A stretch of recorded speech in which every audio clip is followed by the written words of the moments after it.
Sebuah drone Rusia baru saja terbang masuk ke dalam sebuah bangunan apartmen di sebuah negara NATO. 2 orang awam cedera. Negara itu ialah Romania. Dan di bawah artikel 5 NATO, serangan ke atas satu ahli dianggap serangan ke atas kesemua 32 ahli. Jadi, soalan yang sedang ditanya oleh setiap negara sekarang ialah sama ada ini satu kesilapan atau satu ujian. Kerana, jika ini satu ujian, Putin baru sahaja meletakkan jarinya pada pencetus paling berbahaya dalam geopolitik moden. Tetapi sebenarnya, video ini bukanlah tentang drone. Ia tentang mengapa Putin rasa terdesak sehingga sanggup mengambil risiko mencetuskan eskalasi NATO pada mulanya. Anda lihat, dalam 2 minggu lepas, 3 perkara telah menjadi malapetaka bagi Rusia. Tentera mereka sedang kehilangan kawasan di barisan hadapan dan baru-baru ini, mereka kehilangan kawasan penting berhampiran Pokrovsk. Orang ramai di dalam negara kini secara terbuka mengejek Putin dan satu-satunya trofi yang mentakrifkan seluruh kepresidenannya, Crimea, mula terlepas dari genggamannya. Jadi dalam video ini, saya ingin membawa anda semua melihat apa yang sebenarnya sedang runtuh di dalam Rusia sekarang dan mengapa langkah seterusnya yang diambil oleh Putin boleh menentukan sama ada perang ini kekal di dalam Ukraine atau merebak ke seluruh Eropah. Tetapi sebelum kita masuk ke barisan hadapan, Budget yang baru sahaja dimusnahkan oleh Ukraine dan krisis bahan api yang sedang melanda Crimea, saya ingin tunjukkan kepada anda sesuatu yang saya belum pernah lihat dalam 4 tahun melaporkan tentang perang ini. Warga Rusia kini secara terbuka membuat jenaka tentang betapa teruknya Putin sedang kalah. Lihatlah jenaka ini. Ini bukan datang daripada saya. Ini datang daripada media sosial Rusia. Putin melawat sebuah sekolah, memberi ucapan tentang bagaimana Rusia adalah negara terhebat di dunia dan kemudian beliau membuka sesi soal jawab. Seorang pelajar lelaki berdiri dan berkata, "Nama saya Sasha dan saya ada 2 soalan. Pertama, kenapa Rusia menyerang Ukraine? Dan kedua, kenapa kita masih belum menang perang ini?" Sebelum Putin sempat menjawab, loceng makan tengah hari berbunyi. Malangnya, semua orang perlu pergi makan tengah hari, jadi mereka meninggalkan bilik darjah. Tetapi nasib baik, sesi soal jawab bersambung selepas sihat makan tengah hari. Pada masa inilah, seorang budak lelaki lain bangun dan berkata, "Nama saya Boris dan saya ada 4 soalan. Pertama, kenapa Rusia menyerang Ukraine? Kedua, kenapa kita masih belum menang dalam perang? Dan yang baru, kenapa loceng makan tengah hari berbunyi 20 minit lebih awal? Dan yang terakhir, di mana Sasha?" Sekarang, itulah jenaka yang orang Rusia kongsi hanya untuk melalui masa-masa sukar. Orang Rusia mula sedar bahawa Putin sebenarnya tidak membuat keputusan yang bijak. Dan contoh yang paling jelas tentang perkara itu berlaku 2 hari lalu apabila salah satu drone Rusia melakukan sesuatu yang tidak sepatutnya dilakukan oleh mana-mana senjata Rusia. Ia telah mengenai sebuah bangunan apartmen di sebuah negara NATO. Tetapi sebelum kita melihat mengapa serangan itu sangat penting dan bagaimana negara-negara NATO bertindak balas, saya ada satu soalan untuk anda semua. Dalam video kami sentiasa membincangkan keputusan yang dibuat oleh para pemimpin dan bagaimana ia memberi kesan kepada negara mereka, terutamanya semasa peperangan. Tetapi, pernahkah anda terfikir bagaimana anda akan memimpin negara anda jika anda berada dalam kedudukan yang sama? Jadi, terima kasih kepada penaja hari ini, anda boleh mengetahuinya tanpa mempertaruhkan peperangan sebenar. Supremacy World War III ialah permainan strategi dalam talian percuma di mana anda mengambil alih pemerintahan sebuah negara sebenar dalam peperangan global moden. Pilih mana-mana negara yang anda mahu dan berentap secara langsung dengan sehingga 99 pemain sebenar dalam perlawanan yang berlangsung selama beberapa minggu. Anda membina ketencaan anda dari awal dengan kereta kebal, kapal selam, apa sahaja yang anda boleh fikirkan. Anda juga berunding untuk membentuk pakatan, menandatangani perjanjian dan mengkhianatinya apabila ia menguntungkan anda. Setiap keputusan adalah penting kerana semua orang lain di meja itu adalah orang sebenar yang cuba mengatasi anda. Selain itu, mereka baru sahaja memulakan Season 20, Underworld Protocol. Dalam musim ini, satu kuasa baru telah memasuki medan perang dan ia beroperasi dalam bayang-bayang, menawarkan anda tawaran yang boleh mengubah arus peperangan yang dilakukan secara senyap dan rahsia di pasaran gelap. Ia percuma, ia merentas platform di PC dan mudah alih. Dan jika anda klik pautan saya dalam deskripsi, anda akan mendapat pack permulaan eksklusif dengan unit Elite Railgun percuma bernilai $40. Tetapi, hanya untuk pemain baru hanya untuk 30 hari akan datang. Jadi, klik pautan dalam deskripsi atau imbas kod QR sekarang dan dapatkan bonus anda. Terima kasih sekali lagi kepada Supremacy World War Free kerana menaja video hari ini. Jangan lupa untuk klik pautan dalam deskripsi untuk memuat turun permainan dan menuntut pak permulaan Elite Railgun anda bernilai $40 untuk 30 hari akan datang. Sekarang, sebelum kita bercakap tentang serangan yang melibatkan NATO ini, kita perlu faham tekanan yang sedang dihadapi oleh Putin ketika ini. Kerana serangan drone di Romania ini bukanlah diarahkan oleh seorang lelaki yang masih mempunyai banyak pilihan. Mari kita mulakan dengan barisan hadapan. Sepanjang tahun lalu, setiap saluran propaganda Rusia telah berjanji bahawa bandar Pokrovsk akan jatuh. Ia akan berada di bawah kawalan Rusia. Dan ini penting kerana Pokrovsk ialah hub logistik yang menghubungkan baki barisan hadapan Donetsk dengan wilayah yang dikuasai Ukraine. Jika Rusia menambil alih bandar ini, seluruh barisan timur akan menjadi lebih bermasalah untuk pasukan Ukraine. Dan inilah sebabnya Putin memberitahu rakyat Rusia pada Oktober lalu, Oktober 2025, bahawa bandar itu akan ditawan sebelum musim sejuk. Sebenarnya, beliau mengatakan bahawa separuh bandar itu sudah pun ditawan. Tapi tahu tak, musim sejuk datang dan berlalu dan Pokrovsk masih bertahan. Dan inilah yang baru sahaja berlaku beberapa hari lalu. Deep State Map melaporkan bahawa pasukan Ukraine telah membebaskan wilayah berhampiran Novoslivka dan mara melalui beberapa penempatan di sektor Oleksandrivka, di mana operasi pembersihan kini sedang dijalankan di semua kawasan ini. Saya pasti saya akan tersilap sebut, tetapi yang penting ialah disebabkan kemarahan ini, pasukan Rusia telah kehilangan sekurang-kurangnya 46 km persegi wilayah. Sekarang, ini bukanlah wilayah yang besar. 46 km persegi lebih kurang sebesar Manhattan. Mungkin sedikit lebih kecil. Tetapi yang penting ialah arah kemarahan Ukraine. Ini menunjukkan bahawa Rusia bukan sahaja tidak mara, malah mereka sebenarnya berundur dan Ukraine mampu mendapatkan semula kawasan. Malah, perkara ini menjadi begitu jelas sehingga penulis blog tentera Rusia sendiri, iaitu mereka yang mengemaskini penduduk Rusia tentang perang, tentang bagaimana pasukan Rusia bertindak di barisan hadapan, kini bercakap tentang betapa teruknya keadaan ini. Di sini kita ada klip daripada salah seorang penulis blog perang Rusia yang paling popular yang kini secara terbuka mengatakan bahawa Rusia pada dasarnya tidak dapat menandingi. Bila saya kata tidak dapat menandingi, mungkin itu bukan perkataan yang tepat. Rusia sebenarnya semakin ketinggalan apabila berkaitan dengan kemajuan drone Ukraine. Ukraine semakin jauh ke hadapan sehingga askar Rusia langsung tiada peluang. Dengar sendiri. Pada masa ini, nisbah drone begitu tidak seimbang sehingga bagi setiap seorang askar kita, terdapat 20, 30 dan kadang-kadang sehingga 70 drone musuh. Ya, itu juga berlaku. Dan teka apa? Bukan hanya seorang blogger tentera yang mengatakan perkara ini. Putin sendiri terpaksa tampil dan mengesahkannya. Dan di sinilah, sebelum saya mainkan klip ini, saya ingin menunjukkan masa pengakuan yang dibuat oleh Putin ini. Dia secara terbuka mengatakan bahawa Ukraine kini lebih mudah menyerang sasaran di dalam Rusia. Dan itu penting kerana kira-kira seminggu yang lalu, kita bercakap tentang bagaimana Moskow baru sahaja mengalami serangan terbesar yang pernah dialaminya sejak Perang Dunia Kedua. Cukup bersejarah. Orang awam Rusia, malah golongan elit Moskow sendiri, dapat melihat serangan drone ini dan inilah sebabnya Putin tidak boleh lari daripada perkara ini.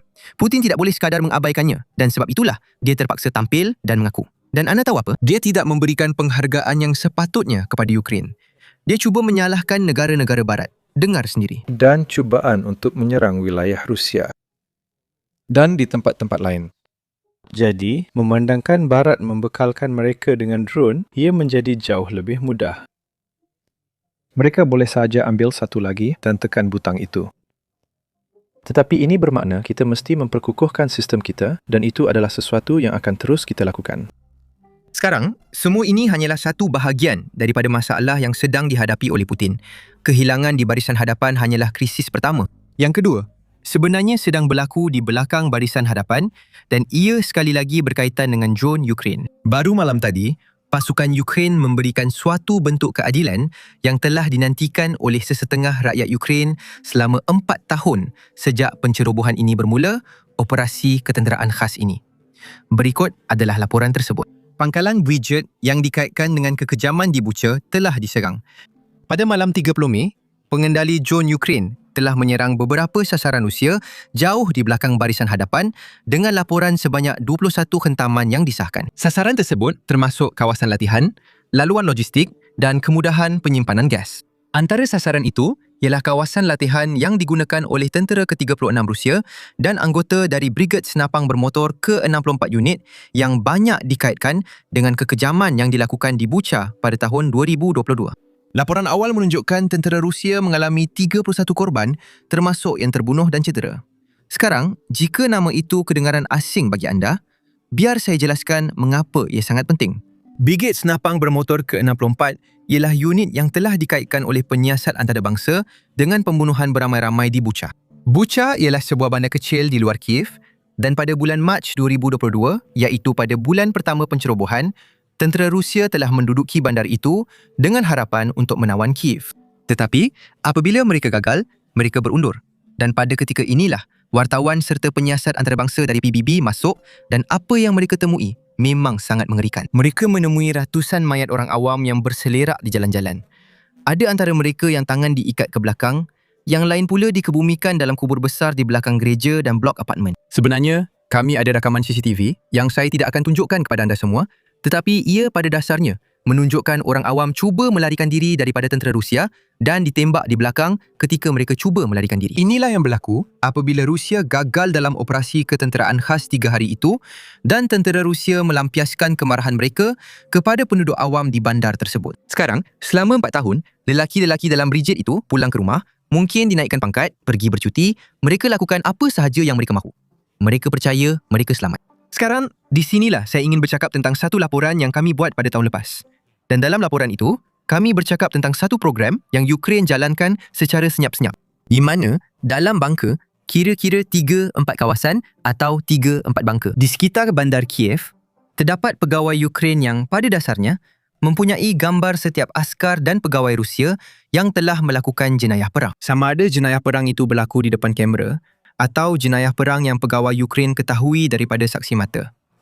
Dan setiap kali mereka mendapat gambar, mereka akan letakkan di dinding. Dan kemudian, 24 jam sehari, 7 hari seminggu, pegawai Ukraine, penggodam Ukraine, penyiasat Ukraine sentiasa cuba mencari askar-askar Rusia ini. Tak kira di mana mereka berada, sama ada mereka di Rusia atau katakanlah di luar negara. Sebab sebahagian daripada askar-askar ini, mereka pergi bercuti selepas melakukan jenayah perang di Ukraine.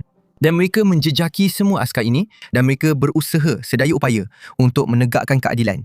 Keadilan yang orang awam Ukraine layak terima. Sekarang, operasi rahsia ini telah menghasilkan pelbagai operasi berjaya yang telah dilaksanakan oleh pasukan Ukraine, iaitu menghantar keadilan secara terus kepada penjenayah perang Rusia. Dan semalam, satu lagi telah ditambah ke dalam senarai itu. Dan saya pasti ini bukan yang terakhir. Harap-harap yang terakhir ialah Putin sendiri. Namun begitu, inilah dua krisis yang sedang dihadapi oleh Rusia. Di satu pihak, pasukan Rusia sedang kehilangan kawasan di Pokrovsk, satu sektor yang telah disebut secara terbuka oleh Putin sendiri. Dan di pihak satu lagi, askar Rusia, mungkin askar elit, sedang menjadi sasaran di belakang barisan hadapan. Dan Rusia tidak dapat melakukan apa-apa untuk menghentikannya. Sekarang, seolah-olah semua ini belum cukup teruk, berita paling buruk sebenarnya datang dari Crimea. Dan bagi Putin, Crimea sebenarnya sangat penting kerana kita perlu melihat kembali dan melihat apa yang sedang berlaku di Rusia ketika Putin sebenarnya menawan Crimea. Anda lihat, pada tahun 2014, Putin berada dalam keadaan politik yang lemah. Dia baru sahaja mengubah perlembagaan Rusia supaya dia boleh bertanding untuk penggal ketiga. Dan kadar sokongan terhadapnya adalah yang terendah pernah dicatatkan ketika beliau memegang jawatan untuk penggal ketiganya. Kerana rakyat Rusia memang tidak gembira tentang perkara ini. Mereka percaya bahawa Rusia sedang kembali ke masa lampau. Mereka kembali ke zaman Kesatuan Soviet di mana terdapat diktator dan sebagainya. Dan ramai rakyat Rusia yang berkata demikian sebenarnya betul. Tapi tahu tak, Crimea adalah faktor yang mengubah segalanya untuk Putin. Dia telah mengilhakkan Crimea dan kadar sokongannya melonjak naik dalam sekelip mata. Populariti beliau dalam negara melonjak tinggi. Dalam satu sudut, anda boleh berhujah bahawa Crimea adalah sumber kuasa politik Putin. Dan ia adalah bukti kepada askar-askar Rusia bahawa dialah orang yang telah menguatkan Rusia semula. Jadi jika Crimea mula goyah di sana-sini untuk Putin, itu adalah masalah yang sangat-sangat besar. Dan teka, apa yang sedang berlaku di dalam Crimea sekarang? Lihatlah, minggu lepas, Ukraine melancarkan apa yang mereka panggil Operation Logistical Lockdown. Matlamat operasi ini agak mudah. Memutuskan Crimea daripada tanah besar Rusia. Dan dalam masa seminggu, pasukan khas Ukraine telah menyerang lebih 500 kenderaan Rusia di laluan bekalan, laluan darat yang membekalkan semenanjung itu. Itu bermakna lori minyak, peluru, konvoi, apa sahaja yang masuk dan kelihatan berkaitan tentera, drone Ukraine akan menyerang kenderaan itu. Dan 500 dalam seminggu adalah jumlah yang sangat tinggi.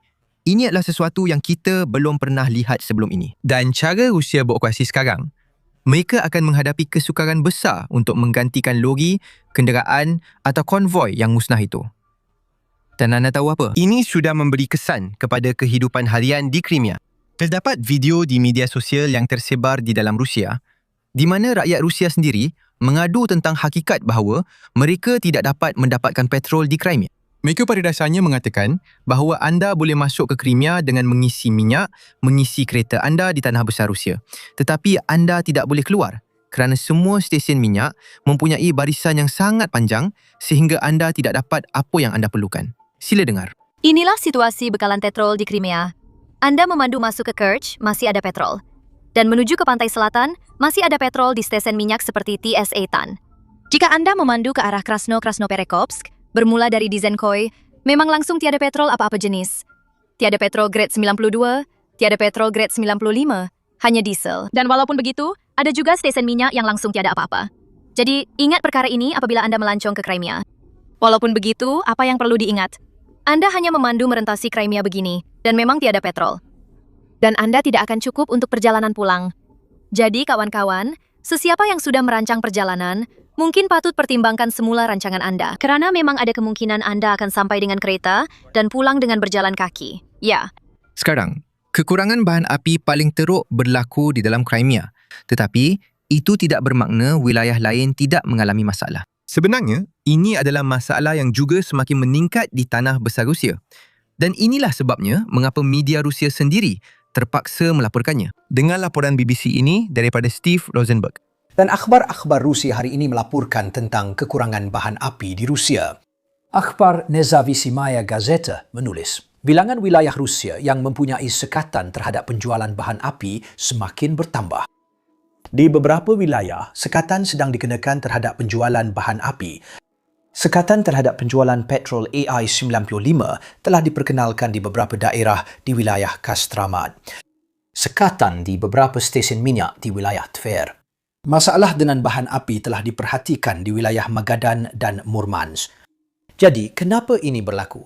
Akhbar itu memberikan penjelasan ini. Salah satu sebab masalah kekurangan ini ialah pembaikan tidak berjadual di loji penapisan minyak. Disebabkan pembaikan tidak berjadual, beberapa loji penapisan telah mengurangkan jualan bahan api pada bulan Mei. Kira-kira 1/5 daripada semua kapasiti penapisan di negara ini terjejas. Agensi Berita Barat melaporkan bahawa hampir semua loji penapisan utama di tengah Rusia terpaksa menghentikan atau mengurangkan pengeluaran bahan api. Gabungan bahagian mereka dalam pengeluaran bahan api adalah lebih daripada 30% untuk petrol dan kira-kira 25% untuk diesel. Tiada sebab diberikan lagi dalam artikel untuk pembaikan tidak berjadual ini yang anda boleh bayangkan berkaitan dengan serangan drone Ukraine baru-baru ini ke atas kemudahan minyak Rusia. Tetapi perkara ini ada disebut secara ringkas kemudian dalam artikel tersebut. Pertama sekali, ia menyatakan bahawa pihak berkuasa Rusia menekankan bahawa pasaran domestik penuh dengan bahan api. Minggu lepas, Kementerian Tenaga sekali lagi memberi jaminan bahawa industri bahan api Rusia benar-benar bersedia untuk tempuh kenaikan permintaan bermusim bagi petrol dan diesel seperti yang dirancang. Kremlin juga tidak melihat sebarang risiko berkaitan bekalan bahan api termasuk akibat serangan drone ke atas loji penapisan. Pembohongan Kremlin semakin jelas, sehingga bekas Jeneral Rusia sendiri kini secara terbuka menegur Kremlin. Ini ialah Igor Girkin. Jika nama itu tidak bermakna kepada anda, berikut adalah ringkasan pendek. Girkin merupakan salah seorang arkitek pencerobohan Rusia ke timur Ukraine pada tahun 2014. Dia membantu Putin mengambil Donetsk dan Luhansk. Kemudian, dia berselisih faham dengan Kremlin mengenai betapa teruknya operasi ketenteraan khas yang sedang berlangsung. Jadi, Putin memenjarakannya. Sekarang, nasib baik untuk kita, walaupun dari penjara, Girkin masih berjaya mengeluarkan kenyataan umum dan setiap kali dia sentiasa mengkritik Putin. dengar apa yang baru sahaja dikatakan. Tiada siapa yang lebih banyak mencemarkan dan melemahkan Rusia selain kerajaan kita sendiri. Strategi yang terus dipaksakan selama 4 tahun selepas kegagalan besar rancangan bodoh untuk menggantikan Zelensky, perlahan-lahan tetapi pasti membawa kita kepada kekalahan yang dahsyat. Itu datang daripada seorang wira perang Rusia yang saya rasa lebih memahami perang berbanding saya dan mungkin juga Putin. Jadi inilah semua yang sedang dihadapi oleh Putin. Dan sekarang, ia agak masuk akal apabila seorang pemimpin seperti Putin, seorang penjenayah perang seperti Putin, terdesak, dia melakukan apa yang telah dilakukan oleh setiap pemimpin yang terdesak sebelum ini. Dia meningkatkan peperangan. Ini membawa kita kembali kepada drone yang kita bincangkan pada permulaan video tadi. 2 hari lalu, sebuah drone buatan Rusia terbang melintasi sempadan Romania dan melanggar sebuah bangunan apartmen. Serangan itu mencederakan 2 orang awam Romania. Dan penting untuk dinyatakan, Romania adalah ahli NATO. Ini bermakna, di bawah artikel 5, jika ini dianggap sebagai serangan ke atas Romania, ia bermakna serangan ke atas setiap negara. Amerika Syarikat, UK, Perancis, Jerman, semuanya. Dan mereka perlu datang untuk mempertahankan Romania. Sekarang, untuk berbaik sangka terhadap Rusia, walaupun saya tahu Rusia mungkin tidak layak mendapatkannya, ada kemungkinan besar bahawa drone ini sebenarnya tidak disasarkan ke Romania. Ia mungkin adalah drone yang sepatutnya menyerang orang awam Ukraine tetapi telah tersasar dari laluannya. Sekarang, itu sebenarnya tidak menjadikan keadaan lebih baik. Tetapi ia hanya bermakna bahawa Rusia kini membunuh orang awam dengan begitu cuai sehingga keganasan itu merebak merentasi sempadan NATO. Ini bahagian yang membuatkan saya sedikit gemetar. Ini bukan kali pertama Rusia melakukan perkara seperti ini. Kami telah melaporkan tahun lepas bagaimana drone Rusia dan jet Rusia telah melanggar ruang udara NATO selama berbulan-bulan. Kadang-kadang, drone ini masuk jauh ke dalam wilayah NATO. Dan setiap kali NATO bertindak balas dengan kenyataan tegas, dan Rusia berpura-pura meminta maaf. Tetapi jika anda lihat keseluruhan perkara ini, nampaknya Rusia sedang perlahan-lahan meningkatkan ketegangan. Ia terus meningkat satu tahap kerana setakat ini kita hanya melihat drone terbang masuk ke negara NATO atau mungkin anda tahu, jatuh di kawasan hutan atau kawasan kosong. Tetapi ini adalah kali pertama drone Rusia mengenai bangunan apartmen yang didiami dan mencederakan 2 orang awam dari negara NATO. Jika anda mahu bersikap benar-benar sinis, nampaknya Rusia sedang cuba menguji had. Rusia sedang cuba mengetahui pada tahap mana tindak balas NATO akan menjadi sesuatu yang lebih besar daripada sekadar kenyataan. Sekarang, berita baiknya ialah tindak balas NATO kali ini sebenarnya lebih kuat daripada kebiasaan. Dalam masa 24 jam selepas serangan itu, Setiausaha Agung NATO, Mark Rutte, mengesahkan bahawa drone itu datang dari Rusia dan Amerika Syarikat. Bersama NATO, mengecam serangan tersebut serta menegaskan bahawa NATO akan mempertahankan setiap inci wilayah pakatan itu. Sekarang, penglibatan Amerika Syarikat dalam kenyataan itu memang penting kerana seperti yang anda semua tahu, Trump kebelakangan ini bukanlah peminat NATO. Beliau baru-baru ini telah membuat beberapa komen mengenai NATO yang dikatakan tidak berkuasa tanpa Amerika Syarikat. Pada pendapat saya, kenyataan seperti ini memberi gambaran kepada Putin bahawa mungkin dia boleh menolak had itu sedikit lagi berbanding apa yang mampu dilakukannya jika tidak. Sekarang, jika kita alihkan fokus kepada Rusia, kita ada Putin sendiri yang berada di Kazakhstan ketika serangan ini berlaku dan beliau sedang memberi ucapan beberapa jam selepas serangan itu dan beliau memberikan jawapan rasmi. Sila dengar. Seseorang memberitahu saya sebelum saya masuk ke sini, sebuah drone telah memasuki ruang udara Romania. Tidak, saya tidak tahu drone apa. Jadi tolong beritahu saya apa maklumat yang ada dalam media sekarang. Sebuah drone telah melanggar sebuah bangunan kediaman di Romania. Dan mereka kata itu adalah drone Rusia. Siapa yang kata itu drone Rusia? Ramai orang. Ramai orang maksudnya tiada siapa. Siapa sebenarnya? Nama. Ursula von der Leyen. Dia tidak pergi ke Romania. Dia tidak menyiasat. Dia tidak melihat sisa-sisa drone itu. Tiada siapa boleh mengatakan di mana. Kendaraan terbang itu datang sebelum mereka menjalankan analisis forensik kerana beberapa drone Ukraine memasuki ruang udara Finland, ruang udara Poland, ruang udara negara-negara Baltik. Drone Ukraine melakukan perkara itu dan reaksi pertama adalah sama seperti yang mereka alami sekarang di Romania. Orang Rusia sedang menyerang kami, kata mereka. Dan kemudian, Mereka mendapati bahwa drone-drone ini tiada kaitan dengan Rusia. Rusia tiada kaitan dengan drone-drone ini. Drone-drone ini datang dari Ukraine. Sekarang, teka apa? Selama ini, Putin berkata bahawa, hey, drone itu bukan drone Rusia. Kita ada bekas Presiden Rusia dan ketua semasa Majlis Keselamatan Rusia secara terbuka mengatakan perkara itu. Warga Eropah kini perlu lebih berhati-hati ketika tidur pada waktu malam kerana mereka tidak hidup dalam keadaan aman.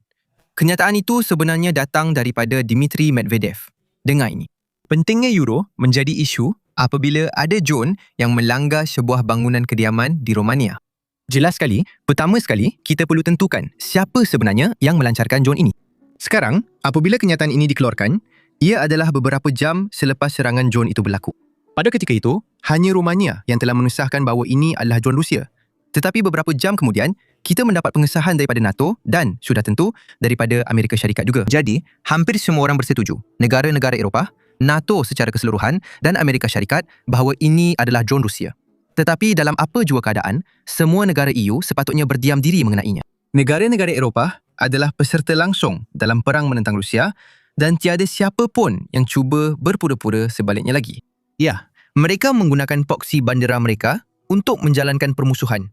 Tetapi apa bezanya bagi kita? Drone Eropah, komponen untuknya, senjata lain dan tidak lupa data risikan digunakan setiap hari untuk menyerang negara kita. Dan disebabkan ini, bangunan kediaman kita rosak dan orang awam terbunuh. Sama seperti dalam kes serangan di Trablus. Darah berada di tangan sampah seperti Ursula, MERS, Macron, Starmer dan parasit jijik lain. Jadi biar mereka terbiasa dengannya. Ini bukan kali terakhir. Jadi dia seolah-olah mengesahkan bahawa, hey, ini bukan Rusia. Tetapi serangan akan terus berlaku. Tafsirlah sendiri. Terdapat peperangan sedang berlaku dan warga negara-negara EU sebagai penduduk negara yang berada dalam keadaan perang, tidak sepatutnya tidur dengan harapan malam yang tenang, terutamanya berhampiran kilang pembuatan drone yang membekalkan pasukan bandera. Semua orang mengatakan Rusia tidak melancarkan serangan ini. Tetapi pada masa yang sama, mereka berkata, hey, anda patut berhati-hati jika anda tinggal berhampiran kilang pembuatan. Mari kita teruskan. Jadi, tutup mulut kamu. Ini baru permulaan. Pada masa yang sama, semua orang Eropah yang tidak penting, orang bodoh yang mengetuai Kesatuan Eropah, birokrat kecil yang mengurus salah faham yang dipanggil Kesatuan Eropah ini, tahu dengan jelas bagaimana untuk menamatkan perang ini. Jadi tujukan kepada mereka. Sekarang, bahagian penting yang perlu ditegaskan di sini ialah dia telah melakukan perkara ini untuk masa yang sangat lama. Dan sebelum ini, kadang-kadang tahun lepas, dia juga akan menyebut Amerika Syarikat dalam kenyataan-kenyataannya setiap kali dia mengeluarkan ancaman. Tetapi pada satu ketika, saya rasa dia telah melampaui batas dengan mengatakan bahawa Rusia sedang bersiap sedia untuk menyerang Amerika Syarikat dengan senjata nuklear. Dan ketika inilah, Trump membalas dengan berkata, hey, kami telah meletakkan kapal selam nuklear di pantai Rusia di Laut Hitam. Jadi jika Rusia mahu memulakan perang nuklear, Amerika Syarikat sudah bersedia. Kami mempunyai senjata nuklear yang lebih kuat dan lebih besar daripada Rusia. Dan sejak itu, Medvedev langsung tidak menyebut Amerika Syarikat atau Trump dalam pernyataannya. Itu memang mengesahkan hakikat bahawa semua ini hanyalah satu gertakan besar. Seolah-olah dia berpura-pura menjadi orang gila, berharap pihak satu lagi akan mengalah dan mempercayai bahawa dia memang gila, dia boleh lakukan apa sahaja. Sebenarnya, kalau anda melawan balik, dia akan mengalah dengan cepat. Atau, saya rasa Rusia akan mengalah dengan cepat. Sekarang, satu perkara terakhir sebelum saya pergi. Dalam minggu akan datang, anda mungkin akan melihat gelombang propaganda Rusia di laman media sosial yang anda ikuti, terutamanya di Amerika Syarikat. Kerana kita ada pemulas politik seperti Candace Owens, mungkin juga Tucker Carlson yang pergi ke Rusia untuk bercuti. Sekarang, saya tak tahu tentang anda semua. Tapi saya suka bercuti di tempat yang tak perlu risau tentang drone, tapi masing-masing ada pilihan sendiri. Sekarang, saya pasti Rusia akan gunakan perkara ini untuk menyebarkan propaganda anti-Ukraine dengan cara tertentu. Saya tak tahu apa bentuknya, tapi saya tahu ia akan berlaku.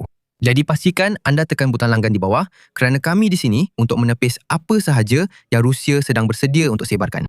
Kami telah lakukan ini selama 4 tahun lepas dan kami akan terus lakukan selagi Putin masih berkuasa. Itu sahaja daripada saya untuk anda semua. Nama saya Sam, jumpa anda dalam video seterusnya.